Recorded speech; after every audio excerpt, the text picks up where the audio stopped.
संत सरन जो जन परै, सो जन उतरनहार। संत की निंदा नानका, बहुर बहुर अवतार। संत जना को मत कोई निंदा, संत राम है एको। कहो कबीर मैं सो गुर पाया, जाका नाम विवेको। परम सत्कारयोग तख्त चवर छत्र दे मालिक जुगो जुग अटल। धन धन धन साहिब सतगुरु श्री गुरु ग्रंथ साहिब जी महाराज सच्चे पातशाह जी दे पवित्र चरना कमलों का ध्यान धरो। दोवें हथ जोड़ के गरीब नवाज जियां दे पवित्र चरणों दे विच सुरती करके शीश नवाओ। गज के फतेह बुलाओ। आखो जी वाहिगुरू जी का खालसा, वाहिगुरू जी की फतेह। दातार पातशाह ने आप सारियां ते रहमत करके कृपा करके जो सुभाग समा सत्संगत का बख्शिश किया है। आओ इस समय तो लाहा लईए। जो हर दासन की उस्तत है, साहर की वडियाई। महाराज गुरबाणी च कहते हैं जिहड़ी रब दे प्यारियां दी शोभा है, रब दे प्यारियां दी वडियाई है, ये मानो रब जी की वडियाई ही। महापुरखों की शोभा, महापुरखों की वडियाई करने का अवसर हरेक मिलया तो जिहड़ा मर्जी कोई कर ले, पर शोभा करने का सुभाग पातशाह बिरलियां नूं बख्शदे हैं। सो महापुरखों के प्रति आप जी शरधा भावना दे बोल सरवण करते आ रहे हो। आओ एक बारी महाराज जियां दे चरणों का ध्यान करके बड़े प्रेम दे विच आके गज के आखो सतनाम श्री वाहिगुरू, सतनाम श्री वाहिगुरू। संत बाबा ज्वाला सिंह जी महाराज 9 माघ नूं रेरू साहब संत बाबा अतर सिंह जी महाराज जियां दी बरसी ते जरूर जाया करते सी। रेरू साहब वाले संत बाबा अतर सिंह जी जो कि संत बाबा करण सिंह जी महाराज जो सिंधान वाले ने संत बाबा आया सिंह जी महाराज जी ने पालन करना। इस तरह के नाल संत महाराज बाबा ज्वाला सिंह जी ने गुरदेव के गुरबाणी होने करके उन्होंने संत बाबा ज्वाला सिंह जी के दिलों सत्कार है। संत महाराज बाबा अतर सिंह जी घटना समा शहीद करके रहे। संत महाराज बहुत बड़े दर्शन मेले करते रहे।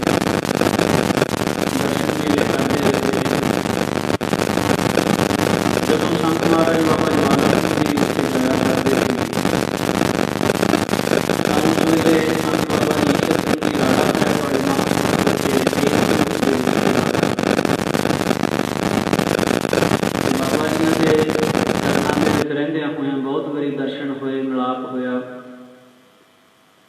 संत बाबा ईश्वर सिंह जी राणा साहब वाले महापुरख जदों संत बाबा अतर सिंह जी रेरू साहब वाले ज्योति जोत समा गए तो महापुरख रेरू साहब तो राड़े पिंड की ढक्की दे विच ज्ञान सिंह नाम का जो उत्थे बड़ा जिमीदार सी, ओहदी बंजर पई जमीन ढक्की महापुरखों ने उत्थे डेरे ला लाए और तकरीबन 5-6 साल संत ईश्वर सिंह जी ਅਤੇ संत बाबा ज्वाला सिंह जी का परस्पर मिलाप ना होया। आपस में मिलाप ना होने करके तो संत बाबा ईश्वर सिंह राड़ा साहब वालियां दे हिरदे अंदर बहुत खिच सी भी किसी तरीके संत बाबा ज्वाला सिंह जी के दर्शन जरूर किए जान। तो हुण रेहू साहब की धरती ते संत बाबा ज्वाला सिंह जी गए 9 माघ नूं बाबा अतर सिंह जी की बरसी ते जदों बाबा जी उत्थे समाप्ति करके तुरन लगे, उत्थों संतां ने फल्लेवाल सरदार वरियाम सिंह दे जाना सी तां राड़ा साहब तो महापुरखों ने रथ भेजिया, सेवादार भेजे और बेनती पत्र भेजा भी महाराज कृपा करो, बहुत लंबा समा हो गया, आप जी के दीदार नहीं हुए, आप जी के दर्शन नहीं हुए, ते कृपा करके दर्शन दीदारे बख्शो। वो समा ऐसा सी जदों संत बाबा ईश्वर सिंह जी राड़ा साहब की ढक्की दे विच गए सी, संगतां दे विच बाबा ईश्वर सिंह जी का बहुत ज़्यादा सत्कार बनिया। संगतां महापुरखों नूं बहुत प्रेम करदियां, महापुरखों का कीर्तन बड़े प्रेम दे नाल सुनदियां, बड़े बड़े बड़े इकट्ठ होया करते संत बाबा ईश्वर सिंह जी के दीवानां दे विच। पर हुण ये सारी जिहड़ी चढ़दी कला सी गुरमुखां नूं तां ते सुखदाई सी, बहुत प्रेम आउंदा सी ये सारा कुछ देख के। पर जिहड़े कुछ ईरखालू लोग हुंदे ने जिन्हां दा गुरबाणी दे विच महाराज जिक्र करदे किरत निंदक का धुर ही पिया, जिन्हां दी धुरों ही ड्यूटी लगी हुंदी रब दे प्यारिआं नूं देख के, रब दे प्यारिआं दी चढ़दी कला उन्हां तो बर्दाश्त नहीं हुंदी। वो कोई ना कोई बहाना लभदे, कोई ना कोई तरीका वो देखदे भी किसी तरह इन्हां दी निंदिया करिए, लोकां दे विच इन्हां दा अपजस होवे, लोग इन्हां दे बाबत माड़ियां चंगियां गल्लां करन। बड़ा सुंदर बचन भाई गुरदास जी ने लिखिया है, कहते कांव कपूर न चखई दुर्गंध सुखावै, हाथी नीर नवालीऐ सिर शार उड़ावै, तुम्हें अमृत सिंजिए कौड़त न जावै, सिमल रुख सरेविए फल हाथ न आवै, निंदक नाम विहूणिया सतसंग न पावै, अन्ना आगू जे थीए सब साथ मुहावै। भी कौड़ तुम्हें नूं भावें अमृत दे नाल सिंजना करो, तुम्हें दी फिर भी कड़तण नहीं जाती। हाथी नूं जिन्ना मर्जी नहा लाओ चंगी तरह मल मल के, पर हाथी फिर नहाउण तो बाद सुंड दे नाल चक चक के मिट्टी अपने उत्ते पा लैंदा है। जिहड़ा कां है वह कपूर नहीं खांदा, बिष्टा गंदगी खांदा है। गंदगी दीआं मक्खियां नूं सुगंधी चंगी नहीं लगदी। मक्खी जदों बैठेगी गंदगी ते बैठेगी, सुगंधी वाली चीज़ ते मक्खी नहीं बैठती। इस तरह निंदक बंदे नूं हरी जस चंगा नहीं लगता।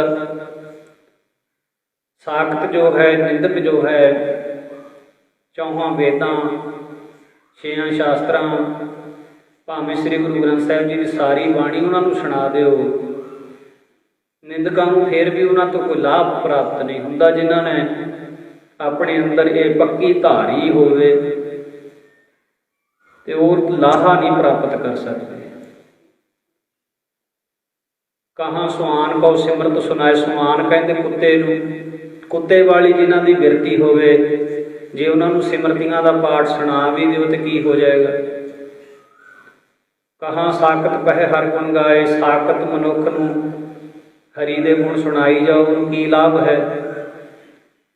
कौआ कहाँ कपूर चढ़ाए, कह बिसीयर को दूध पिया, बिसीयर सप नूं दूध जिन्ना मर्जी पियाई जाओ, उहदे अंदर तो जहर बनेगी। महापुरखों की जो निंदिया है, निंदिया का बहुत बड़ा एक प्रकरण गुरबाणी के अंदर भी होर धर्म ग्रंथों में भी दिता है। ਮਹਾਤਮਾ ਦੀ ਨਿੰਦਿਆ ਦੀ ਤਾਂ ਗੱਲ ਇੱਕ ਪਾਸੇ ਹੈ। ਮਹਾਰਾਜ ਤਾਂ ਕਹਿੰਦੇ ਨਿੰਦਾ ਭਲੀ ਕਿਸੇ ਕੀ ਨਾਹੀ, ਮਨਮੁਖ ਮੁਗਧ ਕਰਨ। ਕਹਿੰਦੇ ਨਿੰਦਿਆ ਤਾਂ ਕਿਸੇ ਦੀ ਵੀ ਨਹੀਂ ਚੰਗੀ ਹੈ। ਮੂਰਖ ਲੋਕ ਕੀ ਕਰਦੇ ਆ, ਨਿੰਦਿਆ ਤੇ ਉਸਤਤੀ ਜਿਹੜੀ ਹੈ ਇਹਦੇ ਬਾਰੇ ਸਮਝਣਾ ਚਾਹੀਦਾ। ਵਿਚਾਰ ਨਿੰਦਾ ਆਖਰ ਹੈ ਕੀ? ਕਿਸੇ ਦੇ ਗੁਣਾਂ ਨੂੰ ਘਟਾ ਕੇ ਪੇਸ਼ ਕਰਨਾ, ਗੁਣਾਂ ਨੂੰ ਔਗੁਣਾਂ ਦਾ ਰੂਪ ਬਣਾ ਕੇ ਪੇਸ਼ ਕਰਨਾ, ਇਹਨੂੰ ਕਹਿੰਦੇ ਨੇ ਨਿੰਦਿਆ। ਖੁਸ਼ਾਮਦ ਕਹਿੰਦੇ ਨੇ, ਗੁਣ ਹੋਵੇ ਥੋੜਾ ਤੇ ਉਹਨੂੰ ਬਹੁਤਾ ਬਣਾ ਕੇ ਪੇਸ਼ ਕਰਨਾ, ਇਹਨੂੰ ਕਹਿੰਦੇ ਖੁਸ਼ਾਮਦ। ਦੂਜੇ ਦੀ ਝੂਠੀ ਉਸਤਤੀ ਕਰਨੀ। ਤੇ ਮਹਾਰਾਜ ਜੀ ਕਹਿੰਦੇ ਦੋਨੋਂ ਚੀਜ਼ਾਂ ਨੇ ਜਿਹੜੀਆਂ ਇਹ ਪ੍ਰਵਾਨ ਨਹੀਂ ਹੁੰਦੀਆਂ।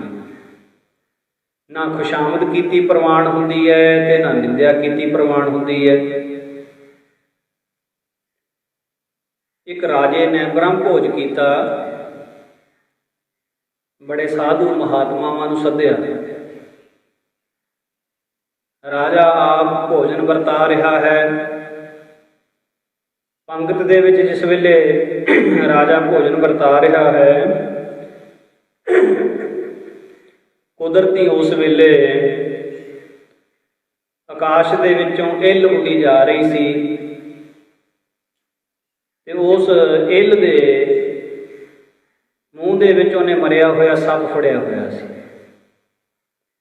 ਸੱਪ ਦੇ ਮੂੰਹ ਦੇ ਵਿੱਚੋਂ ਜ਼ਹਿਰ ਚੋ ਰਹੀ ਸੀ, ਜ਼ਹਿਰ ਡਿੱਗ ਰਹੀ ਸੀ। ਤਾਂ ਹੁਣ ਕੁਦਰਤ ਐਸੀ ਵਾਪਰੀ ਕਿ ਜਿਸ ਵੇਲੇ ਅਖੀਰ ਦੀ ਪੰਗਤ ਵਿੱਚ ਸਭ ਤੋਂ ਆਖਿਰ ਦੇ ਉੱਤੇ ਜਿਹੜਾ ਪੰਡਿਤ ਬੈਠਾ ਸੀ, ਬ੍ਰਾਹਮਣ ਬੈਠਾ ਸੀ, ਜਦੋਂ ਰਾਜਾ ਉਹਨੂੰ ਭੋਜਨ ਪਾਉਣ ਲੱਗਿਆ ਪੱਤਲ ਦੇ ਉੱਤੇ,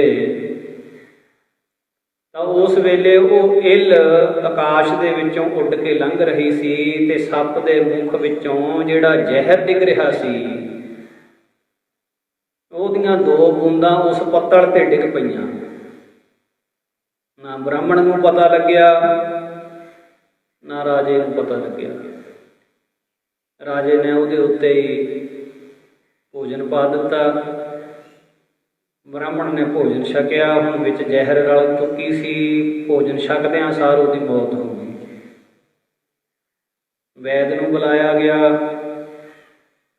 ਵੈਦ ਨੇ ਦੇਖਿਆ ਤੇ ਵੈਦ ਕਹਿਣ ਲੱਗਾ ਵੀ ਇਹਦੀ ਜਿਹੜੀ ਮੌਤ ਹੈ ਉਹ ਜ਼ਹਿਰ ਨਾਲ ਹੋਈ ਹੈ, ਵੀ ਇਹਦੇ ਖਾਣੇ ਵਿੱਚ ਜ਼ਹਿਰ ਸੀ। ਹੁਣ ਬਾਕੀ ਸਾਰੇ ਇਹ ਗੱਲ ਕਹਿੰਦੇ ਨੇ ਵੀ ਖਾਣਾ ਤਾਂ ਅਸੀਂ ਵੀ ਇੱਥੋਂ ਹੀ ਖਾਧਾ ਹੈ, ਇਸੇ ਭਾਂਡੇ ਵਿੱਚੋਂ ਰਾਜੇ ਨੇ ਸਾਨੂੰ ਖਾਣਾ ਵਰਤਾਇਆ, ਸਾਡੇ ਖਾਣੇ ਵਿੱਚ ਜ਼ਹਿਰ ਨਹੀਂ ਸੀ। ਖਾਣੇ ਵਿੱਚ ਜ਼ਹਿਰ ਕਿਸ ਤਰ੍ਹਾਂ ਹੋ ਸਕਦੀ ਹੈ? ਹੁਣ ਰਾਜੇ ਨੂੰ ਕਿਸੇ ਨੇ ਸਜ਼ਾ ਵੀ ਕੀ ਦੇ ਦੇਣੀ ਸੀ? ਰਾਜੇ ਦਾ ਕਸੂਰ ਵੀ ਕੋਈ ਨਹੀਂ ਸੀ ਦਿਸ ਰਿਹਾ। ਸੋ ਇਹ ਮਾਮਲਾ ਕਿਸੇ ਬੰਨੇ ਕੰਢੇ ਨਾ ਲੱਗਿਆ। ਧਰਮ ਰਾਜੇ ਦੀ ਕਚਹਿਰੀ ਦੇ ਵਿੱਚ ਜਿਸ ਵੇਲੇ ਹੁਣ ਇਹ ਫੈਸਲਾ ਹੋ ਰਿਹਾ ਵੀ ਇਹਦਾ ਜਿਹੜਾ ਕਸੂਰ ਹੈ, ਇਹਦਾ ਜਿਹੜਾ ਪਾਪ ਹੈ ਬ੍ਰਾਹਮਣ ਦੀ ਹੱਤਿਆ ਦਾ, ਇਹ ਦੋਸ਼ ਕਿਸ ਨੂੰ ਲੱਗੇਗਾ? ਇਹਦੇ ਵਿੱਚ ਇੱਲ ਦੋਸ਼ੀ ਹੈ, ਉਹ ਸੱਪ ਦੋਸ਼ੀ ਹੈ, ਜਾਂ ਰਾਜਾ ਦੋਸ਼ੀ ਹੈ? ਰਾਜੇ ਨੂੰ ਇਸ ਗੱਲ ਬਾਬਤ ਕੋਈ ਪਤਾ ਨਹੀਂ। ਰਾਜੇ ਨੂੰ ਦੋਸ਼ ਨਹੀਂ ਦਿੱਤਾ ਜਾ ਸਕਦਾ, ਰਾਜਾ ਕਸੂਰਵਾਰ ਨਹੀਂ ਹੈ। ਸੱਪ ਪਹਿਲੇ ਮਰ ਚੁੱਕਾ ਹੈ, ਜਿਸ ਦੀ ਜ਼ਹਿਰ ਦੇ ਨਾਲ ਬ੍ਰਾਹਮਣ ਦੀ ਮੌਤ ਹੋਈ। ਸੱਪ ਦਾ ਵੀ ਕੋਈ ਦੋਸ਼ ਨਹੀਂ ਹੈ, ਇੱਲ ਦਾ ਵੀ ਕੋਈ ਦੋਸ਼ ਨਹੀਂ ਹੈ। ਇੱਲ ਨੇ ਤਾਂ ਆਕਾਸ਼ ਵਿੱਚ ਉੱਡਣਾ ਹੀ ਸੀ। ਹੁਣ ਇਹ ਧਰਮ ਰਾਜੇ ਦੀ ਕਚਹਿਰੀ ਦੇ ਵਿੱਚ ਵੀ ਇਹ ਮਾਮਲਾ ਵਿਚਾਰ ਅਧੀਨ ਹੋ ਗਿਆ ਭਈ ਇਹਦਾ ਫੈਸਲਾ ਬਹੁਤ ਔਖਾ ਹੈ। ਥੋੜੇ ਦਿਨ ਬੀਤਣ ਤੋਂ ਬਾਅਦ ਇੱਕ ਹੋਰ ਦੇਸ਼ ਦਾ ਬ੍ਰਾਹਮਣਾਂ ਦਾ ਜਥਾ ਰਾਜੇ ਦੇ ਇਸ ਸ਼ਹਿਰ ਵਿੱਚ ਆਇਆ। ਰਾਜੇ ਦਾ ਬ੍ਰਹਮ ਭੋਜ ਵਾਲਾ ਜਿਹੜਾ ਸਥਾਨ ਸੀ, ਇਹਨਾਂ ਨੂੰ ਨਹੀਂ ਸੀ ਪਤਾ ਕਿੱਥੇ ਹੈ। ਰਸਤੇ ਦੇ ਵਿੱਚ ਇੱਕ ਖੂਹ ਦੇ ਉੱਤੇ ਬੀਬੀਆਂ ਪਾਣੀ ਭਰ ਰਹੀਆਂ ਸੀ। ਉਹਨਾਂ ਬੀਬੀਆਂ ਨੂੰ ਆ ਕੇ ਪੁੱਛਿਆ, ਮਾਤਾ ਜੀ ਬ੍ਰਹਮ ਭੋਜ ਜਿੱਥੇ ਕਰਦਾ ਹੈ ਰਾਜਾ, ਉਹ ਥਾਂ ਕਿੱਥੇ ਹੈ? ਉਹਨਾਂ ਨੇ ਦੱਸਿਆ ਵੀ ਇੱਧਰੋਂ ਐਂ ਨੂੰ ਚਲੇ ਜਾਓ, ਉੱਥੇ ਰਾਜੇ ਦਾ ਬ੍ਰਹਮ ਭੋਜ ਵਾਲਾ ਸਥਾਨ ਹੈ, ਉੱਥੇ ਜਾ ਕੇ ਤੁਸੀਂ ਭੋਜਨ ਛਕੋ। ਉਹਨਾਂ ਦੇ ਵਿੱਚ ਇੱਕ ਬੀਬੀ ਬਹੁਤ ਹੀ ਤੇਜ਼ ਤਰਾਰ ਦਿਮਾਗ ਵਾਲੀ, ਉਹ ਮਖੌਲ ਦੇ ਨਾਲ ਉਹਨਾਂ ਬ੍ਰਾਹਮਣਾਂ ਨੂੰ ਹੱਸ ਕੇ ਕਹਿੰਦੀ, ਉੱਥੇ ਭੋਜਨ ਖਿਆਲ ਨਾਲ ਛਕਿਓ। ਜਿਹੜਾ ਰਾਜਾ ਹੈ ਦੇਖਣ ਨੂੰ ਤਾਂ ਧਰਮੀ ਲੱਗਦਾ ਹੈ, ਪਰ ਰਾਜਾ ਅੰਦਰ ਦਾ ਬੜਾ ਖੋਟਾ ਹੈ। ਰਾਜਾ ਜਿਹੜਾ ਭੋਜਨ ਛਕਣ ਆਉਂਦਾ ਉਹਨੂੰ ਵਿੱਚ ਜ਼ਹਿਰ ਪਾ ਕੇ ਦੇ ਦਿੰਦਾ ਹੈ।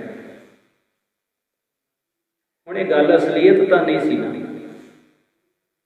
ਕੇਵਲ ਰਾਜੇ ਦੀ ਨਿੰਦਿਆ ਕਰਨ ਵਾਸਤੇ ਉਸ ਬੀਬੀ ਨੇ ਕਹਿ ਦਿੱਤਾ ਵੀ ਰਾਜਾ ਭੋਜਨ ਵਿੱਚ ਜ਼ਹਿਰ ਪਾ ਕੇ ਦੇ ਦਿੰਦਾ, ਜਦ ਕਿ ਇਹ ਝੂਠ ਹੈ। ਹੁਣ ਉਸੇ ਵੇਲੇ ਜਿਹੜਾ ਧਰਮ ਰਾਜੇ ਦੀ ਕਚਹਿਰੀ ਦੇ ਵਿੱਚ ਉਹ ਮੁਕੱਦਮਾ ਵਿਚਾਰ ਅਧੀਨ ਸੀ ਵੀ ਉਸ ਬ੍ਰਾਹਮਣ ਦੀ ਹੱਤਿਆ ਦਾ ਫਲ ਕਿਸ ਨੂੰ ਲੱਗੇ, ਉਹਦਾ ਫੈਸਲਾ ਹੋ ਗਿਆ। ਫੈਸਲਾ ਕੀ ਹੋਇਆ? ਕਹਿੰਦੇ ਨਾ ਤਾਂ ਰਾਜਾ ਦੋਸ਼ੀ, ਨਾ ਉਹ ਇੱਲ ਦੋਸ਼ੀ ਹੈ, ਨਾ ਸੱਪ ਦਾ ਦੋਸ਼ ਹੈ। ਇਹਦਾ ਜਿਹੜਾ ਦੋਸ਼ ਉਸ ਬੀਬੀ ਦੇ ਲੇਖਾਂ ਵਿੱਚ ਲਿਖ ਦਿਓ। ਜਿਸ ਬੀਬੀ ਨੇ ਨਿੰਦਿਆ ਕੀਤੀ ਹੈ, ਨਿੰਦਿਆ ਦਾ ਐਡਾ ਵੱਡਾ ਦੋਸ਼ ਹੈ ਸਾਧ ਸੰਗਤ। ਹੁਣ ਉਸ ਬੀਬੀ ਦਾ ਕਸੂਰ ਕੀ ਹੈ? ਬ੍ਰਹਮ ਹੱਤਿਆ ਉਹਨੇ ਕੀਤੀ ਨਹੀਂ, ਪਰ ਉਹਨੇ ਜਾਣ ਬੁੱਝ ਕੇ ਬਿਨਾਂ ਕਿਸੇ ਪ੍ਰੂਫ ਤੋਂ, ਬਿਨਾਂ ਕਿਸੇ ਜਾਣਕਾਰੀ ਤੋਂ ਰਾਜੇ ਦੀ ਨਿੰਦਿਆ ਕੀਤੀ, ਰਾਜੇ ਨੂੰ ਮਾੜਾ ਬਣਾਇਆ ਹੈ। ਇਸ ਕਰਕੇ ਰਾਜੇ ਦਾ ਜਿਹੜਾ ਕਸੂਰ ਸੀ, ਰਾਜੇ ਦਾ ਜਿਹੜਾ ਦੋਸ਼ ਕੱਢਿਆ ਜਾ ਰਿਹਾ ਸੀ, ਉਹ ਦੋਸ਼ ਉਸ ਬੀਬੀ ਦੇ ਗਲ ਮੜਿਆ ਗਿਆ, ਉਹਦੀ ਕਸੂਰਵਾਰ ਬਣ ਗਈ। ਤੇ ਮਹਾਰਾਜ ਨੇ ਬਾਣੀ ਦੇ ਵਿੱਚ ਨਿੰਦਿਆ ਦਾ ਐਡਾ ਵੱਡਾ ਦੋਸ਼ ਦੱਸਣਾ ਕੀਤਾ ਹੈ। ਜੇ ਉਹ 68 ਤੀਰਥ ਨਹਾਵੇ, ਨਿੰਦਿਆ ਕਰਨ ਵਾਲਾ ਜੇ ਕੋਈ 68 ਤੀਰਥਾਂ ਦਾ ਵੀ ਇਸ਼ਨਾਨ ਕਰ ਲਵੇ, ਜੇ ਉਹ ਦੁਆਦਸ਼ ਸਿਲਾ ਪੁਜਾਵੇ, ਹਿੰਦੂ ਮਤ ਦੇ ਅਨੁਸਾਰ ਹੋਰ ਜਿੰਨੇ ਵੀ ਕੰਮ ਨੇ ਉਹ ਕਰ ਲਵੇ, ਜੇ ਉਹ ਕੂਪ ਤਟਾ ਤੇ ਵਾਵੇ, ਕਰੈ ਨਿੰਦ ਸਭ ਬਿਰਥਾ ਜਾਵੇ। ਨਿੰਦਿਆ ਕਰਨ ਵਾਲੇ ਦੇ ਧਰਮ ਕਰਮ ਕੀਤੇ ਹੋਏ ਕਿਸੇ ਅਰਥ ਨਹੀਂ ਜਾਂਦੇ, ਸਾਰਾ ਕੁਝ ਕੀਤਿਆ ਫਿਰ ਵੀ ਬਿਰਥਾ ਹੀ ਚਲਿਆ ਜਾਂਦਾ ਹੈ। ਸਾਧ ਕਾ ਨਿੰਦਕ ਕੈਸੇ ਤਰੈ, ਸਰ ਪਰ ਜਨ ਹੋ ਨਰਕ ਹੀ ਪਰੈ। ਨਰਕਾਂ ਵਿੱਚ ਹੀ ਜਾਂਦਾ ਹੈ। ਸੋ ਅੱਗੇ ਬਚਨ ਲਿਖਿਆ, ਜੇ ਉਹ ਗ੍ਰਹਿਣ ਕਰੈ ਕੁਲ ਖੇਤ, ਅਰਪੈ ਨਾਰ ਸਿਗਾਰ ਸਮੇਤ, ਸਗਲੀ ਸਿਮਰਤ ਸ਼ਰਵਣੀ ਸੁਨੈ, ਕਰੈ ਨਿੰਦ ਕਵਨੈ ਨਹੀਂ ਗੁਨੈ। ਜੇ ਉਹ ਅਨਕ ਪ੍ਰਸਾਦ ਕਰਾਵੈ, ਊਮਦਾਨ ਸੋਭਾ ਮੰਡਪ ਪਾਵੈ, ਆਪਣਾ ਬਿਗਾਰ ਬਿਰਾਨਾ ਸੰਢੈ, ਕਰੈ ਨਿੰਦ ਬਹੁ ਜੋਨੀ ਹੰਢੈ। ਨਿੰਦਾ ਕਹਾਂ ਕਰਹੁ ਸੰਸਾਰਾ, ਨਿੰਦਕ ਕਾ ਪ੍ਰਗਟ ਪਹਾਰਾ। ਨਿੰਦਕ ਸੋਧ ਸਾਧ ਵਿਚਾਰਿਆ, ਕਹੁ ਰਵਿਦਾਸ ਪਾਪੀ ਨਰਕ ਸਿਧਾਰਿਆ। ਨਿੰਦਿਆ ਦਾ ਏਡਾ ਵੱਡਾ ਦੋਸ਼ ਲੱਗਦਾ ਹੈ।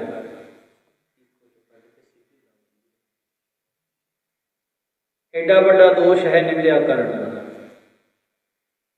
ਤੋ ਜੇ ਸੰਸਾਰੀ ਬੰਦੇ ਦੀ ਨਿੰਦਿਆ ਦਾ ਏਡਾ ਵੱਡਾ ਦੋਸ਼ ਹੈ, ਤਾਂ ਕਿਸੇ ਸਾਧੂ ਸੰਤ ਮਹਾਤਮਾ ਮਹਾਂਪੁਰਖ ਦਾ ਨਿੰਦਿਆ ਕਰਨ ਦਾ ਕਿੰਨਾ ਵੱਡਾ ਦੋਸ਼ ਹੋਏਗਾ, ਕਿੱਡਾ ਵੱਡਾ ਦੋਸ਼ ਹੋਏਗਾ। ਸਾਧ ਕਾ ਨਿੰਦਕ ਕੈਸੇ ਤਰੈ, ਸਰ ਪਰ ਜਾਨੋ ਨਰਕ ਹੀ ਪਰੈ। ਹੁਣ ਮਹਾਂਪੁਰਖ ਸੰਤ ਈਸ਼ਰ ਸਿੰਘ ਜੀ ਰਾੜੇ ਵਾਲੇ ਮਹਾਂਪੁਰਖ, ਉਹਨਾਂ ਦੀ ਨਿੰਦਿਆ ਕਰਨ ਵਾਲਿਆਂ ਨੇ ਇੱਥੋਂ ਤੱਕ ਕਦਮ ਚੱਕ ਲਿਆ ਵੀ ਮਹਾਂਪੁਰਖਾਂ ਦੇ ਖਿਲਾਫ ਇਸ਼ਤਿਹਾਰ ਛਾਪ ਕੇ ਵੰਡਣੇ ਸ਼ੁਰੂ ਕਰ ਦਿੱਤੇ।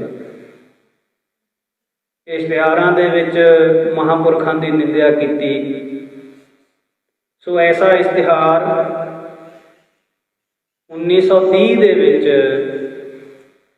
ਨਨਕਾਣਾ ਸਾਹਿਬ ਦੀ ਧਰਤੀ ਤੇ ਸੰਤ ਬਾਬਾ ਜਵਾਲਾ ਸਿੰਘ ਜੀ ਗਏ ਹੋਏ ਸੀ। ਸੰਤ ਬਾਬਾ ਜਵਾਲਾ ਸਿੰਘ ਜੀ ਹਰੇਕ ਸਾਲ ਨਨਕਾਣਾ ਸਾਹਿਬ ਸ੍ਰੀ ਗੁਰੂ ਨਾਨਕ ਦੇਵ ਮਹਾਰਾਜ ਦੇ ਗੁਰਪੁਰਬ ਤੇ ਜਾਇਆ ਕਰਦੇ ਸੀ। ਬਾਬਾ ਜੋਧ ਸਿੰਘ ਜੀ ਵੀ ਬਾਬਾ ਜੀ ਦੇ ਨਾਲ ਸਨ ਤੇ ਉਹ ਹੁਣ ਇਸ਼ਤਿਹਾਰ ਨਿੰਦਿਆ ਦਾ ਭਰਿਆ ਹੋਇਆ ਉੱਥੇ ਮਹਾਂਪੁਰਖਾਂ ਨੂੰ ਮਿਲ ਗਿਆ ਤੇ ਬਾਬਾ ਜੋਧ ਸਿੰਘ ਨੇ ਉਹ ਇਸ਼ਤਿਹਾਰ ਪੜ੍ਹ ਕੇ ਸੁਣਾਇਆ।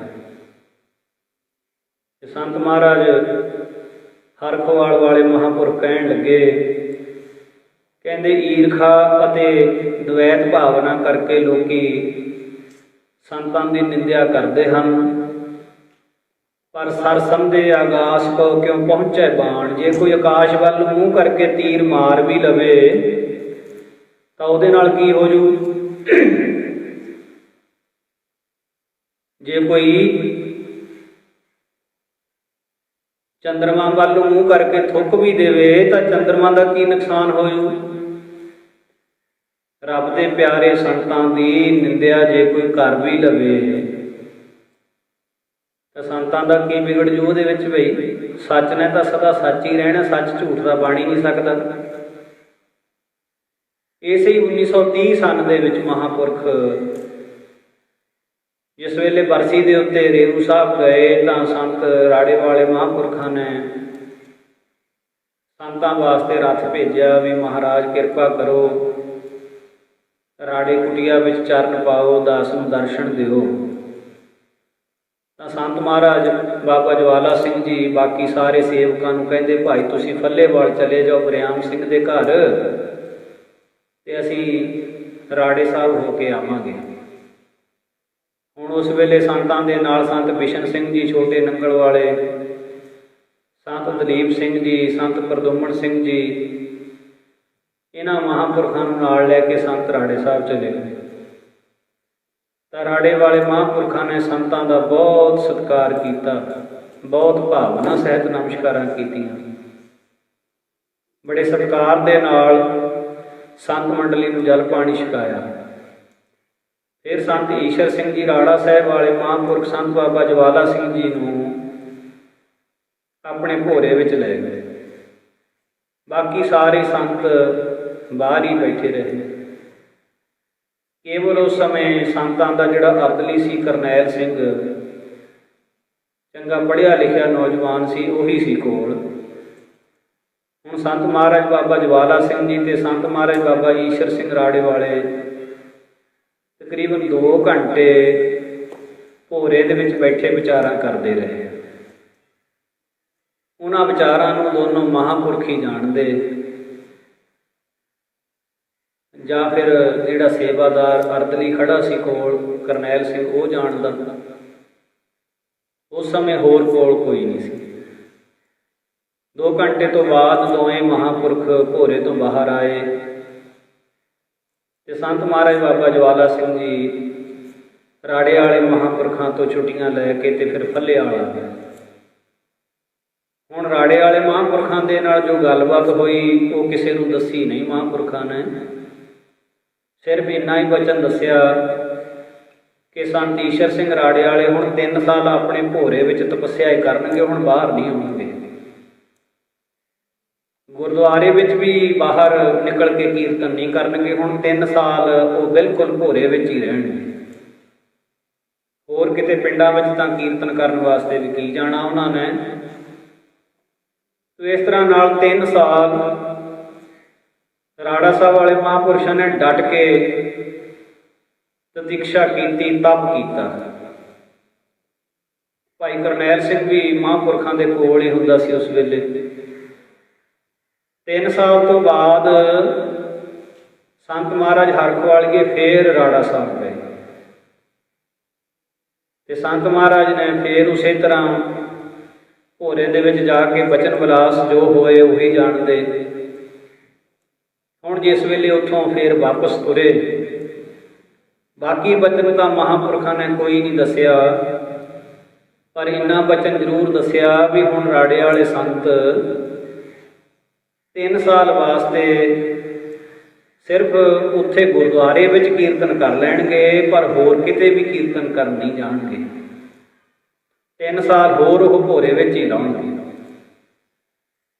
ਇਸ ਤਰ੍ਹਾਂ ਦੇ ਨਾਲ ਫਿਰ 3 ਸਾਲ ਬਾਅਦ ਸੰਤ ਮਹਾਰਾਜ ਹਰਖਵਾਲੀਏ ਫਿਰ ਰਾੜਾ ਸਾਹਿਬ ਗਏ। ਸੰਤਾਂ ਨੇ ਮਹਾਂਪੁਰਖਾਂ ਨੂੰ ਰੇਸ਼ਮੀ ਪੋਸ਼ਾਕਾ ਭੇਂਟ ਕੀਤਾ, ਰੇਸ਼ਮੀ ਦਸਤਾਰਾ, ਰੇਸ਼ਮੀ ਚੋਲਾ, ਇੱਕ ਪਹਾੜੀ ਲੱਕੜ ਦਾ ਬੜਾ ਸੁੰਦਰ ਸੋਟਾ, ਇੱਕ ਗਰਮ ਆਸਣ, ਹੋਰ ਸੰਤ ਮੰਡਲੀ ਸਿੰਘਾਂ ਦਾ ਬਹੁਤ ਸਤਿਕਾਰ ਕੀਤਾ। ਤਾਂ ਫਿਰ ਮਹਾਂਪੁਰਖ ਕਹਿੰਦੇ ਵੀ ਹੁਣ 3 ਸਾਲ ਵਾਸਤੇ ਸੰਤ ਮਹਾਰਾਜ ਕਿਸੇ ਨਾਲ ਕੋਈ ਗੱਲਬਾਤ ਨਹੀਂ ਕਰਨਗੇ ਤੇ ਬਿਲਕੁਲ ਇਕਾਂਤ ਵਿੱਚ ਬੈਠ ਕੇ ਭਜਨ ਹੀ ਕਰਨਗੇ। 3-3 ਸਾਲ ਕਰਕੇ 9 ਸਾਲ ਇਸ ਤਰ੍ਹਾਂ ਮਹਾਂਪੁਰਖਾਂ ਨੇ ਰਾੜੇ ਵਾਲੇ ਮਹਾਂਪੁਰਖਾਂ ਕੋਲੋਂ ਲਵਾਏ। ਫਿਰ ਅਖੀਰ 9 ਸਾਲ ਬਾਅਦ ਮਹਾਂਪੁਰਖਾਂ ਨੇ ਕਿਹਾ ਵੀ ਹੁਣ ਜਿੱਥੇ ਮਰਜ਼ੀ ਦੁਨੀਆ ਦੇ ਵਿੱਚ ਵਿਚਰ ਕੇ ਕੀਰਤਨ ਕਰੋ, ਤੁਹਾਡੀ ਸਦਾ ਚੜ੍ਹਦੀ ਕਲਾ ਰਹੇਗੀ। ਹੁਣ ਉਸ ਤੋਂ ਬਾਅਦ ਜੋ ਉਹ ਵਿਚਾਰਾਂ ਹੋਈਆਂ ਸੀ ਭੋਰੇ ਦੇ ਵਿੱਚ, ਉਹ ਭਾਈ ਕਰਨੈਲ ਸਿੰਘ ਜਦੋਂ ਬਾਅਦ ਵਿੱਚ ਹਰਖੋਵਾਲ ਸੰਤਗੜ੍ਹ ਮਹਾਂਪੁਰਖਾਂ ਦੇ ਦਰਸ਼ਨ ਕਰਨ ਆਏ ਸੀ, ਤਾਂ ਉਸ ਵੇਲੇ ਬਾਬਾ ਜੋਧ ਸਿੰਘ ਜੀ ਨੇ ਬੜੇ ਪ੍ਰੇਮ ਦੇ ਨਾਲ ਉਹਨਾਂ ਤੋਂ ਪੁੱਛਣਾ ਕੀਤਾ ਸੀ ਵੀ ਜਦੋਂ ਸੰਤ ਮਹਾਰਾਜ ਰਾੜਾ ਸਾਹਿਬ ਜਾਂਦੇ ਸੀ ਤੇ ਤੁਸੀਂ ਤਾਂ ਅਰਦਲ ਦੇ ਵਿੱਚ ਹੁੰਦੇ ਸੀ ਬਾਬਾ ਈਸ਼ਰ ਸਿੰਘ ਜੀ ਦੀ, ਤੇ ਤੁਹਾਨੂੰ ਤਾਂ ਪਤਾ ਹੋਏਗਾ ਵੀ ਕੀ ਗੱਲਬਾਤ ਹੁੰਦੀ ਸੀ, ਤੇ ਤੁਸੀਂ ਕਿਰਪਾ ਕਰਕੇ ਦੱਸਣਾ ਕਰੋ ਵੀ ਸਾਨੂੰ ਵੀ ਪਤਾ ਲੱਗ ਸਕੇ ਵੀ ਇਹਨਾਂ ਦੀ ਆਪਸ ਵਿੱਚ ਮਹਾਂਪੁਰਖਾਂ ਦੀ ਕੀ ਵਿਚਾਰ ਹੁੰਦੀ ਸੀ।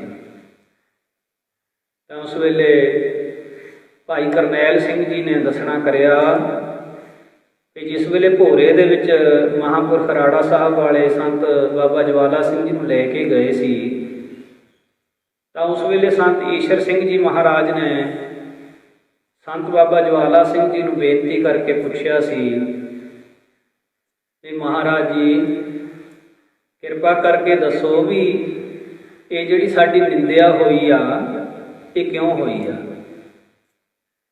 ਤਾਂ ਫਿਰ ਸੰਤ ਮਹਾਰਾਜ ਬਾਬਾ ਜਵਾਲਾ ਸਿੰਘ ਜੀ ਨੇ ਜਵਾਬ ਦਿੱਤਾ ਸੀ, ਕਹਿੰਦੇ ਸੰਤ ਜੀ ਇਹ ਜੋ ਸਾਧੂਆਂ ਦੀ ਨਿੰਦਿਆ ਹੈ ਇਹ ਅਕਾਲ ਪੁਰਖ ਦੇ ਹੁਕਮ ਨਾਲ ਹੀ ਹੁੰਦੀ ਹੈ। ਕਹਿੰਦੇ ਅਸੀਂ ਤਾਂ ਇਹ ਕਹਿੰਦੇ ਹਾਂ ਵੀ ਜਿਹਦੀ ਨਿੰਦਿਆ ਨਾ ਹੋਵੇ ਉਹ ਤਾਂ ਸਾਧ ਹੀ ਨਹੀਂ ਬਣ ਸਕਦਾ, ਸਾਧ ਬਣ ਹੀ ਹੋ ਸਕਦਾ ਜਿਹਦੀ ਨਿੰਦਿਆ ਹੋਵੇ। ਜੇ ਸਾਧੂ ਜਨ ਇਹਨਾਂ ਨਿੰਦਕਾਂ ਦੇ ਨਿੰਦਿਆ ਭਰੇ ਵਚਨ ਅਤੇ ਤਰਕਵਾਦੀਆਂ ਦੀਆਂ ਤਰਕਾਂ ਵਚਨ ਜਿਹੜੇ ਨੇ ਤਰਕਾਂ ਦੇ ਭਰੇ ਹੋਏ ਇਹ ਸੁਣ ਕੇ ਸਹਾਰ ਲਵੇ ਤਾਂ ਅਕਾਲ ਪੁਰਖ ਵੱਲੋਂ ਸਾਧੂ ਦੀ ਡਿਗਰੀ ਜਿਹੜੀ ਹੈ ਉਹ ਪ੍ਰਾਪਤ ਹੁੰਦੀ ਹੈ। ਅਕਾਲ ਪੁਰਖ ਜੀ ਪਰਖ ਕਰਦੇ ਹਨ ਵੀ ਇਹਨਾਂ ਦਾ ਜਿਹੜਾ ਅੰਦਰ ਹੈ, ਜੋ ਇਹਨਾਂ ਦਾ ਹਿਰਦਾ ਹੈ, ਨਿੰਦਿਆ ਸਹਾਰ ਸਕਦਾ ਹੈ। ਜਿਹੜਾ ਹਿਰਦਾ ਨਿੰਦਿਆ ਸਹਾਰ ਸਕਦਾ ਹੈ ਉਹਨੂੰ ਆਪਣੀ ਉਸਤਤ ਦੇ ਨਾਲ ਵੀ ਕੋਈ ਫਰਕ ਨਹੀਂ ਪਏਗਾ, ਤੇ ਜਿਹਨੂੰ ਆਪਣੀ ਨਿੰਦਿਆ ਸੁਣ ਕੇ ਘਬਰਾਹਟ ਹੁੰਦੀ ਹੈ, ਜਿਹਨੂੰ ਆਪਣੀ ਨਿੰਦਿਆ ਸੁਣ ਕੇ ਕ੍ਰੋਧ ਆਉਂਦਾ ਹੈ, ਉਹ ਆਪਣੀ ਉਸਤਤੀ ਸੁਣ ਕੇ ਬਹੁਤ ਆਪਾ ਖੋ ਬੈਠੇਗਾ। ਇਸ ਕਰਕੇ ਸੰਤ ਜੀ ਇਹ ਨਿੰਦਿਆ ਜੋ ਹੈ ਅਕਾਲ ਪੁਰਖ ਦੇ ਹੁਕਮ ਵਿੱਚ ਹੀ ਹੋਈ ਹੈ, ਇਸ ਗੱਲ ਦੀ ਕੋਈ ਚਿੰਤਾ ਨਹੀਂ ਕਰਨੀ। ਇਹ ਤਾਂ ਮਹਾਂਪੁਰਖਾਂ ਨੇ ਆਪ ਦੀ ਖੇਡ ਆਪ ਹੀ ਰਚੀ ਹੁੰਦੀ ਹੈ। ਸਾਧ ਸੰਗਤ ਜੀ ਗੁਰਮੁਖਾਂ ਵਾਸਤੇ ਉਹਨਾਂ ਦੀ ਨਿੰਦਿਆ ਹੋਣੀ ਬਹੁਤ ਇੱਕ ਚੰਗੀ ਗੱਲ ਵੀ ਹੈ। ਜਿਸ ਤਰ੍ਹਾਂ ਰਾਜਾ ਅਜੈ ਦੀ ਸਾਖੀ ਆਉਂਦੀ ਹੈ, ਅਜੈ ਰਾਜਾ ਬੜਾ ਦਾਨੀ ਰਾਜਾ ਹੋਇਆ ਜੀ। ਰਾਜਾ ਅਜੈ ਦੇ ਪਾਸ ਇੱਕ ਵਾਰੀ ਕੋਈ ਮਹਾਂਪੁਰਖ ਸੰਤ ਜਨ ਭਿਖਿਆ ਲੈਣ ਵਾਸਤੇ ਆਏ, राजा अजय उस वेले अपने घोड़ियां के तबेले विच सी। उस वेले की होया, संतां ने भिखिया मंगी। अजय राजा के मन में रंचक मात्र अहंकार आ गया भी मैं बड़ा वड्डा दानी हाँ। हुण इहदे इस माण नूं परमेश्वर ने दूर करना सी। राजा अजय उन्हां संतां नूं कहण लगा भी इस वेले तो मेरे कोले कुछ नहीं है, घोड़ियां की लिद्द है, जे ये कहो तो दे दिंदे। हुण वो जिहड़े संत सी वो भी बड़े त्यागी वैरागी सीगे। वो कहंदे चंगा तेरी मर्जी, दान तो जो भी दे दईए वो फली भूत ही हुंदा है, वाधा ही हुंदा है, तेरी मर्जी है भाई। हुण राजे ने उत्थों लिद्द दा बुक भरिया ते संतां दी चिप्पी विच पा दित्ता। संत वो लिद्द लैके तो वापस अपनी कुटिया नूं आ गए। हुण कुटिया दे मोहरे वो लिद्द रख दित्ती। हुण दिता होया जिहड़ा दान सी वो वधण लग्गिया। होया कि 2-4 महीने 6 महीने लंघ गए। राजा अजय शिकार खेडण वास्ते गया। जद शिकार खेडण गया, संतां दी कुटिया दे कोलों लग्गिया लंघण, उत्थे तां लिद्द दा बहुत वड्डा ढेर लग्या होया। राजे दे मन च ख्याल आया भी हो सकता इत्थे किसी राजे महाराजे दीयां फौजां आईयां होण जो साडे ते चढ़ाई करनी होवे। इन्ने घोड़े कित्थों आ गए? ये तां जरूर ही किसी राजे दीयां फौजां, ये नहीं तां लिद्द दा ढेर इत्थे लग नहीं सी सकदा। किवें पता लगू? अच्छा चलो आ कुटिया है नेड़े, इत्थे कोई संत रहिंदा होना है, उहनूं पुछदे आं। गया, जाके संतां नूं नमस्कार कीती। महाराज इत्थे किसी राजे दीयां फौजां आईयां होईयां? महापुर कहंदे ना बई इत्थे कोई राजे दीयां फौजां नहीं आईयां होईयां। कहंदे जी आ लिद्द दा ढेर, कहंदे ये तां एक राजे दा दित्ता होया दान है जिहड़ा फुल रिहा है, फल रिहा है, वध रिहा है। होर थोड़े चिर बाद आएगा ये ढेर होर बड़ा हो जाना है, ये वाधा ही जाना है। दान दिता होया वाधा हुंदा, घटदा नहीं। कहण लगे महाराज इदां दा किहड़ा होया जिहने लिद्द दा दान दिता? ਉਹਨੂੰ ਹੁਣ ਆਪਣਾ ਤਾਂ ਚੇਤਾ ਭੁੱਲਿਆ ਹੋਇਆ ਸੀ ਵੀ ਮੈਂ ਹੀ ਦਿੱਤਾ ਸੀ। ਕਹਿੰਦਾ ਜੀ ਇਹੋ ਜਿਹਾ ਕਿਹੜਾ ਹੈ ਜਿਹਨੇ ਲਿੱਦ ਦਾ ਦਾਨ ਦਿੱਤਾ ਹੋਵੇ? ਲਿੱਦ ਕੋਈ ਦਾਨ ਵਿੱਚ ਦੇਣ ਵਾਲੀ ਚੀਜ਼ ਹੈ? ਮਹਾਂਪੁਰਖ ਕਹਿੰਦੇ ਰਾਜਨਾ ਜਦੋਂ ਮਤ ਹੰਕਾਰੀ ਜਾਵੇ ਫਿਰ ਬੰਦੇ ਨੂੰ ਸਹੀ ਨਾ ਸਹੀ, ਯੋਗ ਤੇ ਅਯੋਗ ਦਾ ਕੋਈ ਪਤਾ ਨਹੀਂ ਲੱਗਦਾ। ਹੰਕਾਰੀ ਹੋਈ ਮਤ ਸਹੀ ਫੈਸਲਾ ਨਹੀਂ ਲੈ ਸਕਦੀ। ये भी बई किसी समय किसी के हंकार ने उहदे कोलों ये दान दवाया सी। कहंदे महाराज दसो तो सही इहो जिहा किहड़ा मनुख, इहो जिहा किहड़ा कोई दानी अपने आप च बनिया हो जिन्हें लिद्द दा दान दिता? महापुरख कहंदे राजना जरा कि चेता कर, अपने दिमाग ते जोर दे के, वो होर कोई नहीं, वो तू ही है। असीं तेरे कोले आए सी भिखिया मंगण वास्ते, तू घोड़ियां दे तबेले विच खड़ा सी, तैं उस वेले सानू एक बुक घोड़ियां दी लिद्द दा साडी चिप्पी विच पा के कहा सी, साडे कोले तां जी इस वेले आही कुछ है। कहंदे ओहो महाराज वो तां हुण मैनूं याद आया, मेरे तो बहुत वड्डी गलती हुई सी, मैनूं माफ़ी दे दिओ। कहंदे राजना असीं तेरे कोलों कुछ खाण लई मंगिया सी, छकण लई मंगिया सी, तैं सानूं लिद्द दित्ती सी। हुण इह तेरा दित्ता होया दान, तेरी दित्ती होई लिद्द ये वध रही है। चाहे अज खा लै चाहे कल खा लई, खाणी तैनूं पैणी है, तैनूं लिद्द खाणी पऊगी। राजा कहंदा महाराज ये किवें हो जू? लिद्द खाणी तां बहुत औखी। कहंदे खाणी पऊ, ये खाधी बिना तेरा छुटकारा ही नहीं हो सकना।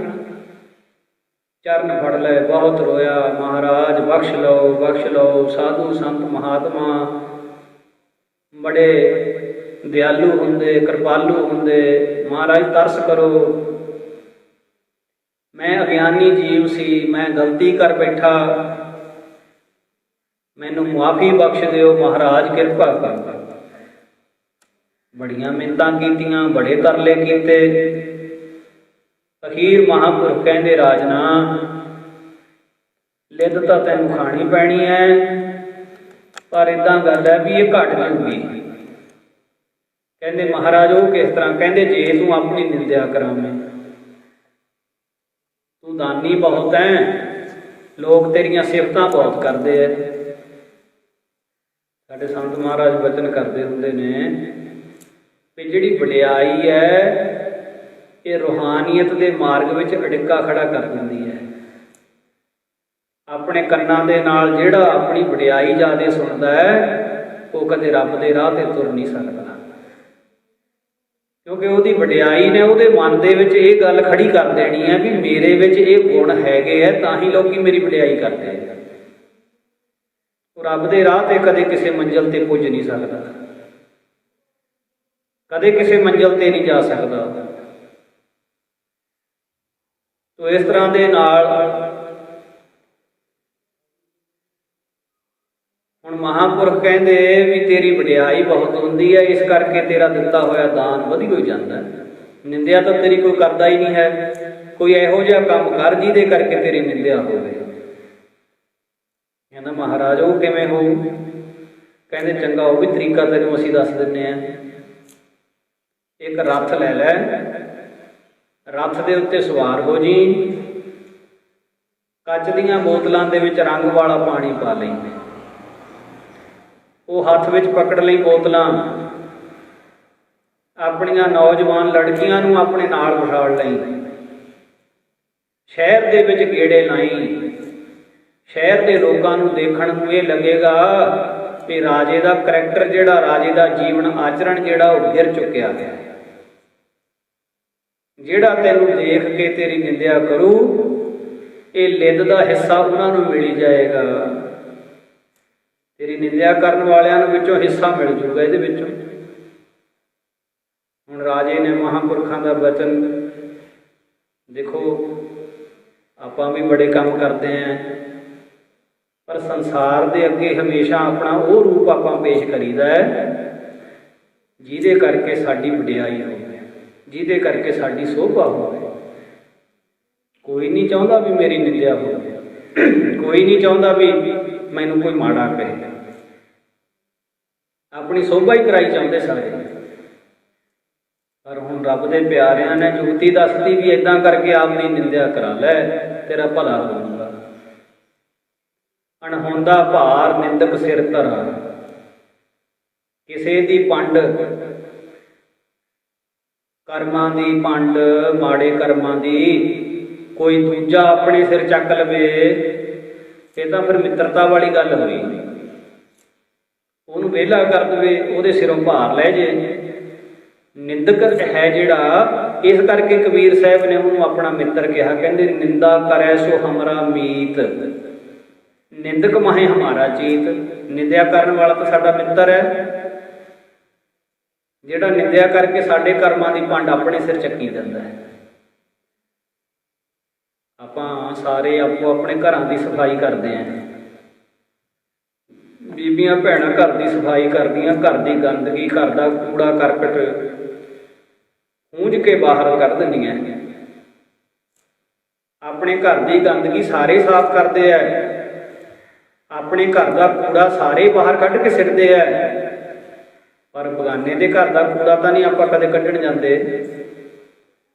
बगाने के घर की सफाई तक असीं कदे नहीं करते, अपने घर की सफाई करते हैं ना। हुण इत्थे विचार करने की बात यह है भी जब निंदिया की गल आउंदी है, फिर दूजे के कर्मां की गंदगी अपने सिर ते चक लैंदे हैं। कर्म करन वाला कर्म करके भुल भी चुकिया हुंदा है, उहदे याद विचों भी विसर गई हुंदी गल, पर आपां 20-20 साल 30-30 साल इक्को ही गल नूं रगड़ा लाई जाने। फलाने बंदे ने इदां कीती सी, फलाने बंदे ने इदां कीती सी, आपां उहदे कपड़े धोणों नहीं हटदे। धोबी की तरह कपड़े ही धोई जाने हैं दूजे की निंदिया कर करके। तो हुण वो राजा अजय हुण ये बेनतियां करन तो भाव यह है भी ये भैड़ा सुभाव ਸਾਡੇ ਜੀਵਨ ਦਾ ਅੰਗ ਬਣ ਚੁੱਕਿਆ ਹੈ। ਜਦੋਂ 2 ਜਣੇ 4 ਜਣੇ ਇਕੱਠੇ ਹੋ ਕੇ ਬਹਿੰਦੇ ਆ, ਕੋਈ ਰੱਬ ਦੀ ਗੱਲ ਨਹੀਂ ਕਰਦੇ, ਨਿੰਦਿਆ ਹੀ ਕਰਦੇ ਆ ਦੂਜਿਆਂ ਦੀ ਮਿੱਟੀ ਕੋਈ ਪੱਟਦੇ, ਛੱਜ 'ਚ ਪਾ ਕੇ ਛੱਡਦੇ ਫਿਰਦੇ ਆ, ਫਲਾਨਾ ਇੱਦਾਂ ਫਲਾਨਾ ਉੱਦਾਂ। ਬਹੁਤ ਵੱਡਾ ਭਾਰ ਆਪਣੇ ਸਿਰ ਚੱਕ ਲੈਂਦੇ ਆ ਦੂਜਿਆਂ ਦੀਆਂ ਬਾਤਾਂ ਕਰਕੇ, ਗੱਲਾਂ ਕਰਕੇ। ਤੋ ਹੁਣ ਸਾਧ ਸੰਗਤ ਜੀ, ਰਾਜਾ ਅਜੈ ਨੇ ਮਹਾਂਪੁਰਖਾਂ ਦੀ ਦੱਸੀ ਜੁਗਤੀ ਦੇ ਅਨੁਸਾਰ ਇਸੇ ਤਰ੍ਹਾਂ ਕੀਤਾ। ਰੱਥ ਤੇ ਸਵਾਰ ਹੋ ਗਿਆ, ਕੱਚ ਦੀਆਂ ਬੋਤਲਾਂ ਵਿੱਚ ਰੰਗ ਵਾਲਾ ਪਾਣੀ ਪਾ ਲਿਆ, ਨੌਜਵਾਨ ਲੜਕੀਆਂ ਆਪਣੇ ਨਾਲ ਬਿਠਾ ਲਈਆਂ, ਸ਼ਹਿਰ ਦੇ ਵਿੱਚ ਚੱਕਰ ਲਾਉਣੇ ਸ਼ੁਰੂ ਕਰ ਦਿੱਤੇ। ਸ਼ਹਿਰ ਵਾਸੀ ਜਿਹੜਾ ਦੇਖੇ ਉਹੀ ਕਹੇ, ਓਹੋ ਇਹ ਕੀ ਕੀਤਾ ਰਾਜੇ ਨੇ, ਰਾਜੇ ਦੀ ਉਮਰ ਕੀ ਹੈ, ਲੜਕੀਆਂ ਦੀ ਉਮਰ ਕੀ ਹੈ। ਕੋਈ ਕਹੇ ਰਾਜਾ ਵਿਭਚਾਰੀ ਹੋ ਗਿਆ, ਕੋਈ ਕਹੇ ਰਾਜਾ ਸ਼ਰਾਬੀ ਹੋ ਗਿਆ, ਰਾਜੇ ਦੀ ਮੱਤ ਟਿਕਾਣੀ ਨਹੀਂ ਰਹੀ। ਕੋਈ ਕੁਛ ਕਹੇ, ਕੋਈ ਕੁਛ ਕਹੇ। ਸਾਰੀ ਦਿਹਾੜੀ ਰਾਜਾ ਸ਼ਹਿਰ ਵਿੱਚ ਗੇੜੇ ਲਾਉਂਦਾ ਰਿਹਾ ਤੇ ਸ਼ਹਿਰ ਦੇ ਲੋਕ ਰਾਜੇ ਦੀ ਨਿੰਦਿਆ ਕਰਦੇ ਰਹੇ। ਕੋਈ ਹੀ ਬਚਿਆ ਹੋ ਸ਼ਹਿਰ ਦੇ ਵਿੱਚ ਜਿਹਨੇ ਨਿੰਦਿਆ ਨਾ ਕੀਤੀ ਹੋਵੇ। ਇੱਥੇ ਸਾਡੇ ਇਲਾਕੇ ਦੇ ਵਿੱਚ ਇੱਕ ਮਹਾਂਪੁਰਖ ਹੋਏ ਹੈ, ਸਾਰੀ ਜ਼ਿੰਦਗੀ ਬਹੁਤ ਗੁਰਬਾਣੀ ਦਾ ਉਹਨਾਂ ਨੇ ਸਿਮਰਨ ਕੀਤਾ, ਇਕੱਲੇ ਰਹਿ ਕੇ। ਉਹਨਾਂ ਦੀ ਜ਼ਿੰਦਗੀ ਦੇ ਅਖੀਰਲੇ ਸਮੇਂ 2 ਮਹੀਨੇ ਪਹਿਲਾਂ, ਆਪਣੇ ਸੱਚਖੰਡ ਜਾਣ ਤੋਂ 2 ਮਹੀਨੇ ਪਹਿਲਾਂ ਮਹਾਂਪੁਰਖ ਆਪਣੇ ਪਿੰਡ ਦੇ ਵਿੱਚ ਅਲਫ ਨਗਨ ਹੋ ਕੇ ਗੇੜਾ ਲਾਉਂਦੇ ਰਹੇ। ਕੋਈ ਕੱਪੜਾ ਨਹੀਂ ਸੀ ਸੰਤਾਂ ਦੇ ਸਰੀਰ ਤੇ ਪਾਇਆ ਹੁੰਦਾ। ਪਿੰਡ ਦੇ ਵਿੱਚ ਗੇੜਾ ਲਾ ਕੇ ਆਉਣਾ ਉਹਨਾਂ ਨੇ। ਸਾਰੇ ਪਿੰਡ ਨੇ ਥੂ ਥੂ ਕਰਨੀ, ਨਿੰਦਿਆ ਕਰਨੀ ਸੰਤਾਂ ਦੀ। ਸਾਡੇ ਮਹਾਂਪੁਰਖਾਂ ਦੇ ਕੋਲ ਕੋਈ ਮੈਂਬਰ ਆ ਕੇ ਬੇਨਤੀ ਕਰੇ, ਮਹਾਰਾਜ ਸੰਤਾਂ ਨੂੰ ਫਲਾਨਿਆਂ ਨੂੰ ਪਤਾ ਨਹੀਂ ਕੀ ਹੋ ਗਿਆ। ਉਹ ਰੋਜ਼ ਪਿੰਡ ਦੇ ਵਿੱਚ ਗੇੜਾ ਲਾਉਣ ਜਾਂਦੇ, ਆਪਣੀ ਕੁੜੀਆਂ ਤੋਂ ਬਿਲਕੁਲ ਨਗਨ ਹੋ ਕੇ ਗੇੜਾ ਲਾ ਕੇ ਆਉਂਦੇ ਆ।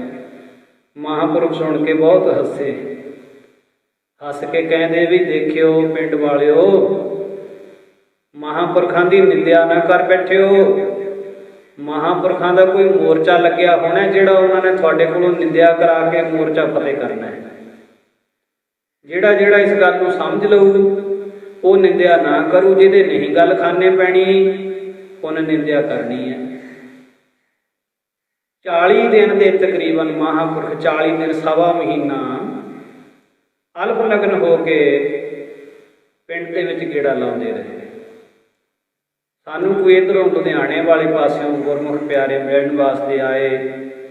ਉਹਨਾਂ ਨੇ ਵੀ ਕਿਤੇ ਸੋਭਾ ਸੁਣੀ ਸੀ ਉਹਨਾਂ ਸੰਤਾਂ ਦੀ। ਸਾਨੂੰ ਕਹਿੰਦੇ ਜੀ ਸਾਨੂੰ ਉਹਨਾਂ ਦੇ ਦਰਸ਼ਨ ਕਰਾ ਕੇ ਲਿਆਓ।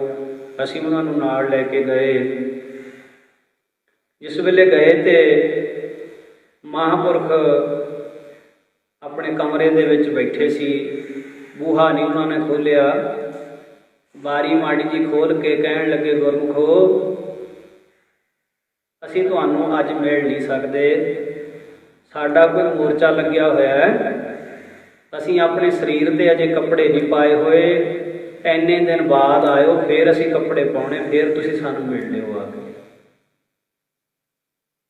ਤੋ ਜੋ ਵੀ ਉਹਨਾਂ ਗੁਰਮੁਖਾਂ ਨੇ ਮਹਾਂਪੁਰਖਾਂ ਨੂੰ ਨਮਸਕਾਰ ਭੇਟ ਉਹ ਕਮਰੇ ਦੇ ਬਾਹਰਲੇ ਪਾਸੇ ਹੀ ਰੱਖ ਕੇ ਤੇ ਸਾਰੇ ਅਸੀਂ ਨਮਸਕਾਰ ਕਰਕੇ ਵਾਪਸ ਆ ਗਏ। ਸੋ ਭਾਵ ਕਹਿਣ ਤੋਂ ਇਹ ਹੈ ਵੀ ਅਸੀਂ ਸਮਝਦੇ ਹਾਂ ਵੀ ਖਬਨੀ 4 ਜਣੇ ਅਸੀਂ ਬੈਠ ਕੇ ਜੇ ਕਿਸੇ ਦੀ ਕੋਈ ਮਾੜੀ ਚੰਗੀ ਗੱਲ ਕਰ ਲੈਂਦੇ ਹਾਂ ਤਾਂ ਉਹ ਜਿੱਥੇ ਕਰ ਲਈ ਬਸ ਉੱਥੇ ਹੀ, ਨਹੀਂ ਉਹਦਾ ਤਾਂ ਬਹੁਤ ਵੱਡਾ ਭਾਰ ਚੜ੍ਹ ਜਾਂਦਾ ਸਿਰ 'ਤੇ। ਜਦੋਂ ਕਿਸੇ ਦੀ ਕਰਮਾਂ ਦੀ ਵਿਚਾਰ ਆਪਾਂ ਨਿੰਦਿਆ ਰੂਪ ਹੋ ਕੇ ਕਰਦੇ ਹਾਂ, ਸਵਾਦ ਲੈ ਕੇ ਦੂਜਿਆਂ ਦੀਆਂ ਗੱਲਾਂ। ਕਈਆਂ ਦਾ ਤਾਂ ਸੁਭਾਅ ਇਹੋ ਜਿਹਾ ਹੁੰਦਾ, ਰੋਟੀ ਨਹੀਂ ਪਚਦੀ ਉਹਨਾਂ ਚਿਰ ਜਿੰਨਾ ਚਿਰ 2 ਚੌਂ ਨੂੰ ਛੱਜ 'ਚ ਪਾ ਕੇ ਛੱਟ ਨਹੀਂ ਦਿੰਦੇ। ਇੱਕ ਮਹਾਂਪੁਰਖ ਜੰਗਲ ਦੇ ਵਿੱਚ ਕੁਟਿਆ ਤਾਂ ਉਹਨਾਂ ਦੇ ਚੇਲੇ ਲੱਕੜੀਆਂ ਲੈਣ ਗਏ ਹੋਏ। ਨਦੀ ਪਾਰ ਕਰਕੇ ਉਹਨਾਂ ਦਾ ਆਸ਼ਰਮ ਸੀ ਤੇ ਸੰਤਾਂ ਦਾ ਨਿਯਮ ਸੀ ਵੀ ਸੇਵਾਦਾਰਾਂ ਨੂੰ ਕਿਹਾ ਹੋਇਆ ਵੀ ਤੁਸੀਂ ਕਿਸੇ ਇਸਤਰੀ ਨਾਲ ਗੱਲ ਨਹੀਂ ਕਰਨੀ। ਬ੍ਰਹਮਚਾਰੀਆਂ ਦਾ ਆਸ਼ਰਮ ਸੀ, ਨਿਯਮ ਸੀ ਉਹਨਾਂ ਦਾ। ਉਹ ਹੁਣ ਲੱਕੜੀਆਂ ਲੈ ਕੇ ਉਹਨਾਂ ਨੇ ਆਉਣਾ ਸੀ, ਨਦੀ ਪਾਰ ਕਰਨੀ ਸੀ। ਤੇ ਉਸ ਨਦੀ ਦੇ ਕੰਢੇ ਦੇ ਉੱਤੇ ਇੱਕ ਨੌਜਵਾਨ ਬੀਬਾ ਖੜੀ ਹੈ। ਉਹ ਕਹਿੰਦੀ, ਸੰਤ ਜੀ, ਮਹਾਂਪੁਰਖੋ, ਮੈਂ ਨਦੀ ਪਾਰ ਕਰਨੀ ਹੈ, ਪਰ ਮੈਨੂੰ ਡਰ ਬਹੁਤ ਲੱਗਦਾ ਪਾਣੀ ਤੋਂ। ਤੁਸੀਂ ਕਿਰਪਾ ਕਰਕੇ ਮੈਨੂੰ ਨਦੀ ਪਾਰ ਕਰਾ ਦਿਓ। ਉਹਨਾਂ ਵਿੱਚੋਂ ਇੱਕ, ਜਿਹੜਾ ਆਪਣੇ ਆਪ ਨੂੰ ਬਹੁਤ ਸੰਤਾਂ ਦਾ ਆਗਿਆਕਾਰੀ ਸੇਵਕ ਸਮਝਦਾ ਸੀ, ਉਹ ਕਹਿੰਦਾ, ਨਾ ਨਾ, ਅਸੀਂ ਇਹਦੇ ਨਾਲ ਗੱਲ ਨਹੀਂ ਕਰਨੀ ਹੈ। ਸਾਡੇ ਤਾਂ ਮਹਾਂਪੁਰਖਾਂ ਦਾ ਹੁਕਮ ਹੈ ਵੀ ਬੀਬੀ ਨਾਲ ਗੱਲ ਨਹੀਂ ਕਰਨੀ, ਮੱਥੇ ਨਹੀਂ ਲੱਗਣਾ, ਅਸੀਂ ਗੱਲ ਨਹੀਂ ਕਰਨੀ ਇਹਦੇ ਨਾਲ। ਦੂਜਾ ਕਹਿੰਦਾ, ਉਹ ਗੱਲ ਸੁਣ, ਸੰਤ ਪਰਉਪਕਾਰੀ ਹੁੰਦੇ ਆ, ਅਸੀਂ ਸੰਤਾਂ ਵਾਲੇ ਕੱਪੜੇ ਪਾਇਓ, ਸਾਡਾ ਫਰਜ਼ ਬਣਦਾ ਇਸ ਬੀਬੀ ਦੀ ਮਦਦ ਕਰੀਏ। ਅਸੀਂ ਕਿਸੇ ਹੋਰ ਭਾਵਨਾ ਦੇ ਨਾਲ ਤਾਂ ਗੱਲ ਕੋਈ ਨਹੀਂ ਕਰਨੀ ਹੈ, ਅਸੀਂ ਤਾਂ ਇਹਦੀ ਮਦਦ ਕਰਨੀ ਹੈ, ਜੋ ਸਾਡਾ ਫਰਜ਼ ਬਣਦਾ ਸੰਤ ਬਾਣੇ ਦਾ, ਪਰਉਪਕਾਰ ਕਰਨਾ। ਕਹਿੰਦਾ, ਦੱਸੋ ਭੈਣ ਬੀਬਾ ਜੀ, ਕੀ ਗੱਲ? ਆਖਿਆ, ਮੈਨੂੰ ਆ ਨਦੀ ਪਾਰ ਕਰਾ ਦਿਓ। ਆਖਿਆ, ਤੁਸੀਂ ਐਂ ਕਰੋ, ਮੇਰੇ ਘਨੇੜੀ ਚੜ੍ਹ ਜਾਓ ਤੇ ਮੈਂ ਤੁਹਾਨੂੰ ਨਦੀ ਪਾਰ ਕਰਾ ਦਿਆਂਗਾ। ਘਨਾੜਿਆਂ ਤੇ ਚੁੱਕਿਆ ਤੇ ਉਸ ਬੀਬਾ ਨੂੰ ਨਦੀ ਪਾਰ ਕਰਾਤੀ। ਹੁਣ ਜਿਹੜਾ ਨਾਲ ਸੀ ਸੇਵਕ, ਉਹਦਾ ਗੁਰ ਭਾਈ, ਉਹ ਬੜਾ ਔਖਾ ਤੱਤਾ, ਮੈਂ ਤਾਂ ਤੇਰੀ ਸ਼ਿਕਾਇਤ ਲਾਉਂ ਜਾ ਕੇ ਸੰਤਾਂ ਕੋਲੇ, ਗੁਰਦੇਵ ਕੋਲੇ। ਤੈਂ ਬੀਬੀ ਨੂੰ ਆਪਣੇ ਮੋਢਿਆਂ ਤੇ ਚੱਕ ਕੇ ਨਦੀ ਪਾਰ ਕਰਾਈ, ਆਪਾਂ ਨੂੰ ਤਾਂ ਗੱਲ ਕਰਨ ਦਾ ਹੁਕਮ ਨਹੀਂ ਹੈ, ਤੂੰ ਮੋਢਿਆਂ ਤੇ ਚੱਕਿਆ, ਐਡੀ ਬੜੀ ਗਲਤੀ ਕਰੀ ਤੈਂ, ਸੰਤਾਂ ਦੀ ਹੁਕਮ ਅਦੁੱਲੀ ਕੀਤੀ ਤੈਂ। ਇਹੋ ਜਿਹੀਆਂ ਗੱਲਾਂ। ਅਖੀਰ ਉਹ ਡੇਰੇ ਜਦੋਂ ਆ ਗਏ ਤਾਂ ਆਪਣੇ ਗੁਰਦੇਵ ਦੇ ਕੋਲ ਸਿੱਧਾ ਹੀ ਚਲਿਆ ਗਿਆ, ਜਾ ਕੇ ਕਹਿਣ ਲੱਗਾ, ਸੰਤ ਜੀ, ਮਹਾਰਾਜ ਜੀ, ਗੁਰਦੇਵ ਜੀ, ਆ ਤੁਹਾਡੇ ਸੇਵਕ ਨੇ ਅੱਜ ਤੁਹਾਡਾ ਕਹਿਣਾ ਮੋੜ ਦਿੱਤਾ, ਤੁਹਾਡਾ ਵਚਨ ਨਹੀਂ ਮੰਨਿਆ। ਆਖਿਆ, ਕੀ ਗੱਲ ਹੋਈ? ਕਿਹਾ, ਮਹਾਰਾਜ, ਤੁਸੀਂ ਕਿਹਾ ਹੋਇਆ ਸੀ ਵੀ ਕਿਸੇ ਇਸਤਰੀ ਨਾਲ ਗੱਲ ਨਹੀਂ ਕਰਨੀ। ਮਹਾਰਾਜ ਜੀ ਨੇ ਤਾਂ ਇੱਕ ਇਸਤਰੀ ਨੂੰ ਮੋਢਿਆਂ ਤੇ ਚੱਕਿਆ। ਮਹਾਂਪੁਰਖ ਤਾਂ ਬਹੁਤ ਧੀਰਜਵਾਨ ਸੀਗੇ, ਉਹਨਾਂ ਨੇ ਦੂਜੇ ਸੇਵਕ ਨੂੰ ਕੋਲ ਸੱਦਿਆ। ਕਾਕਾ, ਕੀ ਗੱਲ ਹੋਈ ਭਾਈ? ਹੁਣ ਸਾਰੀ ਗੱਲ ਦੱਸੀ ਵੀ ਇੱਦਾਂ ਇੱਦਾਂ ਕੋਈ ਬੀਬੀ ਮੁਸ਼ਕਲ ਵਿੱਚ ਸੀ, ਉਹਨੇ ਨਦੀ ਪਾਰ ਕਰਨੀ ਸੀ ਤੇ ਮੈਂ ਉਹਦੀ ਮਦਦ ਕਰੀ ਹੈ। ਜੇ ਮੇਰੀ ਗਲਤੀ ਹੈ ਤਾਂ ਮੈਨੂੰ ਮਾਫੀ ਦੇ ਦਿਓ। ਹੁਣ ਜਿਹੜਾ ਸ਼ਿਕਾਇਤ ਲਾਉਣ ਆਇਆ ਸੀ ਉਹ ਕਹੇ, ਮਹਾਰਾਜ, ਇਹਨੂੰ ਸਜ਼ਾ ਦਿਓ, ਸਜ਼ਾ ਦਿਓ ਇਹਨੂੰ, ਇਹਨੇ ਉਸ ਲੜਕੀ ਨੂੰ, ਉਸ ਇਸਤਰੀ ਨੂੰ ਆਪਣੇ ਮੋਢਿਆਂ ਤੇ ਚੱਕਿਆ। ਉਹ ਬਾਰ-ਬਾਰ ਕਹੀ ਜਾਵੇ, ਇਹਨੇ ਮੋਢਿਆਂ ਤੇ ਚੱਕਿਆ, ਮੋਢਿਆਂ ਤੇ।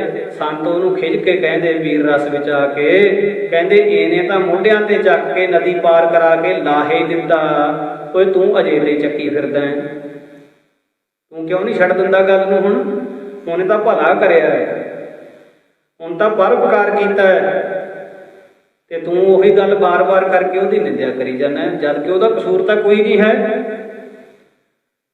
ਸੋ ਇਸ ਪ੍ਰਕਾਰ ਗਠੜੀ ਆਪਣੀ ਸੰਭਾਲ ਤੈਨੂੰ ਹੋਰ ਨਾਲ ਕੀ, ਕੁੱਤੇ ਭੌਂਕਦੇ ਹਜ਼ਾਰਾਂ ਤੈਨੂੰ ਸ਼ੋਰ ਨਾਲ ਕੀ। ਸਾਡੇ ਮਹਾਂਪੁਰਖ ਕਿਹਾ ਕਰਦੇ, ਕਹਿੰਦੇ, ਜੇ 4 ਜਣੇ ਜ਼ਿਆਦੇ ਮੱਥਾ ਟੇਕ ਜਾਣਗੇ ਫਿਰ ਅਸੀਂ ਮੋਟੇ ਨਹੀਂ ਹੋ ਜਾਣਾ, ਤੇ ਜੇ 4 ਜਣੇ ਮੱਥਾ ਨਾ ਟੇਕਣਗੇ ਤੇ ਅਸੀਂ ਕਮਜ਼ੋਰ ਨਹੀਂ ਹੋ ਜਾਣਾ। ਇਹ ਤਾਂ ਮਨ ਦਾ ਭਰਮ ਹੈ। ਫਲਾਣੇ ਨੇ ਮੈਨੂੰ ਮਾੜਾ ਕਹਿਤਾ, ਫਲਾਣੇ ਨੇ ਮੇਰੀ ਨਿੰਦਿਆ ਕਰਤੀ, ਐਵੇਂ ਦਾਸ ਹੋਈ ਜਾਣਾ, ਇਹ ਭਰਮ ਹੈ। ਫਲਾਣੇ ਨੇ ਮੈਨੂੰ ਬਹੁਤ ਵਡਿਆਇਆ, ਮੇਰੀ ਵਡਿਆਈ ਕੀਤੀ, ਉਸਤਤੀ ਕੀਤੀ, ਐਵੇਂ ਭੁੱਲ ਕੇ ਬੈਠ ਜਾਣਾ, ਇਹ ਵੀ ਭਰਮ ਹੈ। ਤੋ ਗੁਰਮੁਖ ਜਨ ਨੇ ਜਿਹੜੇ ਇਹਨਾਂ ਦੋਨਾਂ ਚੀਜ਼ਾਂ ਚੋਂ ਆਪਣੇ ਆਪ ਨੂੰ ਉੱਚਾ ਚੱਕ ਲੈਂਦੇ ਨੇ, ਉਸਤਤ ਨਿੰਦਾ ਦੋ ਤਿਆਗਿਆ, ਖੋਜੈ ਪਦ ਨਿਰਵਾਨਾ, ਜਨ ਨਾਨਕੇ ਖੇਲ ਕਠਿਨ ਹੈ ਕਿਨਹੂ ਗੁਰਮੁਖ ਜਨ। ਤੋ ਪਰਮੇਸ਼ਰ ਪਰਖ ਕਰਦਾ ਹੈ ਨਿੰਦਿਆ ਕਰਵਾ ਕੇ ਸਾਧੂਆਂ ਦੀ, ਕਿ ਦੇਖੀਏ ਇਹ ਕਸਵੱਟੀ ਝੱਲਦੇ ਆ। ਤਾਂ ਸੰਤ ਬਾਬਾ ਜਵਾਲਾ ਸਿੰਘ ਜੀ ਕਹਿਣ ਲੱਗੇ, ਰਾੜੇ ਵਾਲੇ ਮਹਾਂਪੁਰਖਾਂ ਨੂੰ, ਕਹਿੰਦੇ, ਸੰਤ ਜੀ, ਪਰਮੇਸ਼ਰ ਨੇ ਕੇਵਲ ਤੁਹਾਡੀ ਇਹ ਪਰਖ ਕੀਤੀ ਹੈ। ਤੇ ਦੂਜੀ ਗੱਲ, ਸਾਡੇ ਸਾਹਮਣੇ ਤੁਹਾਡੇ ਗੁਰਦੇਵ ਬਾਬਾ ਅਤਰ ਸਿੰਘ ਜੀ ਨੇ ਤੁਹਾਨੂੰ ਕੋਈ ਹੁਕਮ ਲਾਇਆ ਸੀ, ਤੁਹਾਨੂੰ ਚੇਤਾ? ਤਾਂ ਮਹਾਰਾਜ ਬਾਬਾ ਈਸ਼ਰ ਸਿੰਘ ਕਹਿਣ ਲੱਗੇ, ਮਹਾਰਾਜ, ਕਿਹੜਾ ਹੁਕਮ? ਤੁਸੀਂ ਕਿਰਪਾ ਕਰਕੇ ਚੇਤਾ ਕਰਾ ਦਿਓ। ਕਹਿੰਦੇ ਸਾਡੇ ਸਾਹਮਣੇ ਬਾਬਾ ਅਤਰ ਸਿੰਘ ਜੀ ਨੇ ਤੁਹਾਨੂੰ ਵਚਨ ਕੀਤਾ ਸੀ, ਬੇਟਾ ਈਸ਼ਰ ਜਿਸ ਗੁਫਾ ਦੇ ਵਿੱਚ ਅਸੀਂ ਤਪ ਕਰਦੇ ਆਂ, ਪੱਕਾ ਘੋੜਾ ਸੀ ਮਹਾਂਪੁਰਖਾਂ ਦਾ, ਕਹਿੰਦੇ ਜੇ ਤੂੰ ਈਸ਼ਰ ਸਿੰਘ ਇੱਥੇ 12 ਸਾਲ ਕੱਟ ਲਵੇਂ ਤਾਂ ਤੂੰ ਸਾਡਾ ਹੀ ਸਰੂਪ ਬਣ ਜਾਏਗਾ, ਤੇਰੇ ਔਰ ਸਾਡੇ 'ਚ ਕੋਈ ਫਰਕ ਨਹੀਂ ਰਹੂਗਾ। ਕਹਿੰਦੇ ਹਾਂ ਮਹਾਰਾਜ ਇਹ ਬਚਨ ਤਾਂ ਕੀਤਾ ਸੀ। ਕਹਿੰਦੇ ਫਿਰ ਆ ਜਿਹੜੀ ਹੁਣ ਨਿੰਦਿਆ ਹੋਈ ਨਾ, ਇਹ ਤੁਹਾਡੇ ਗੁਰਦੇਵ ਨੇ ਤੁਹਾਨੂੰ ਆਪਣਾ ਹੁਕਮ ਯਾਦ ਕਰਾਉਣ ਵਾਸਤੇ ਭਾਣਾ ਵਰਤਾਇਆ। ਹੁਣ ਤੁਸੀਂ ਆਪਣੇ ਗੁਰੂ ਦਾ ਬਚਨ ਯਾਦ ਕਰਕੇ ਤੁਸੀਂ ਇਸ ਘੋਰੇ ਦੇ ਵਿੱਚ ਬੈਠ ਜਾਓ ਤੇ ਹੁਣ 3 ਸਾਲ ਤੁਸੀਂ ਬਾਹਰ ਨਹੀਂ ਨਿਕਲਣਾ। ਵੈਸੇ ਤਾਂ ਸੰਤ ਮਹਾਰਾਜ ਨੇ ਉਸ ਵੇਲੇ 12 ਸਾਲ ਹੀ ਕਿਹਾ ਸੀ, ਤਾਂ ਸੰਤ ਮਹਾਰਾਜ ਈਸ਼ਰ ਸਿੰਘ ਹੋਣੀ ਕਹਿਣ ਲੱਗੇ, ਕਹਿੰਦੇ ਮਹਾਰਾਜ ਕਿਰਪਾ ਕਰੋ ਥੋੜੀ ਜਿਹੀ ਢਿੱਲ ਦੇ ਦਿਓ, 3-3 ਸਾਲ ਕਰਕੇ ਮੈਂ ਸਮਾਂ ਲਾਵਾਂਗਾ, 3-3 ਸਾਲ ਦਾ ਮੈਨੂੰ ਸਮਾਂ ਬਖਸ਼ ਦਿਓ। 3 ਸਾਲ ਪਹਿਲਾਂ ਲਾਏ, 3 ਸਾਲ ਫੇਰ ਲਾਏ, 3 ਸਾਲ ਫੇਰ 9 ਸਾਲ, ਇੱਦਾਂ ਲਗਾਤਾਰ। ਫਿਰ ਜਿਹੜੇ 3 ਸਾਲ ਬਚਦੇ ਸੀ 12 ਸਾਲ ਹੋਣ ਤੋਂ, ਉਹ ਫਿਰ ਮਹਾਂਪੁਰਖਾਂ ਨੇ ਵਚਨ ਲਿਆ ਵੀ ਮਹਾਰਾਜ ਹੁਣ ਸੰਗਤ ਬੈਠਣ ਨਹੀਂ ਦਿੰਦੀ ਸਾਨੂੰ, ਹੁਣ ਸਾਡੇ ਤੇ ਕਿਰਪਾ ਕਰੋ, ਸਾਨੂੰ ਦੇਸਾਂ ਪ੍ਰਦੇਸਾਂ ਦੇ ਵਿੱਚ ਬਹੁਤ ਜਾਣਾ ਪੈਣਾ, ਹੁਣ ਮਹੀਨਾ 2-2 ਮਹੀਨੇ ਕਰਕੇ ਸਮੇਂ ਦੇ ਉੱਤੇ ਅਸੀਂ ਇਹ ਵੀ 3 ਸਾਲ ਪੂਰੇ ਕਰਾਂਗੇ ਜ਼ਰੂਰ। ਇਸ ਤਰ੍ਹਾਂ ਨਾਲ ਬਾਬਾ ਈਸ਼ਰ ਸਿੰਘ ਸਾਹਿਬ ਜੀ ਨੇ 12 ਸਾਲ ਦਾ ਸਮਾਂ ਆਪਣਾ ਭਗਤੀ ਦਾ ਪੂਰਾ ਕਰਿਆ, ਜੋ ਵੱਡਿਆਂ ਦਾ ਹੁਕਮ ਸੀ। ਸੋ ਇਹ ਵਿਚਾਰ ਰਾੜਾ ਸਾਹਿਬ ਵਿਖੇ ਸੰਤ ਬਾਬਾ ਈਸ਼ਰ ਸਿੰਘ ਮਹਾਰਾਜ ਤੇ ਸੰਤ ਬਾਬਾ ਜਵਾਲਾ ਸਿੰਘ ਜੀ ਮਹਾਰਾਜ ਦੇ ਵਿਚਕਾਰ ਹੋਈ, ਜੋ ਅੱਜ ਆਪ ਜੀ ਨੇ ਸਰਵਣ ਕੀਤੀ ਹੈ। ਅੱਜ ਦੀ ਇਤਨੀ ਕੁ ਹੀ ਵਿਚਾਰ ਪ੍ਰਵਾਨ ਕਰਨੀ। ਗੱਜ ਵੱਜ ਕੇ ਫਤਿਹ ਬੁਲਾਓ, ਆਖੋ ਜੀ ਵਾਹਿਗੁਰੂ ਜੀ ਕਾ ਖਾਲਸਾ, ਵਾਹਿਗੁਰੂ ਜੀ ਕੀ ਫਤਿਹ।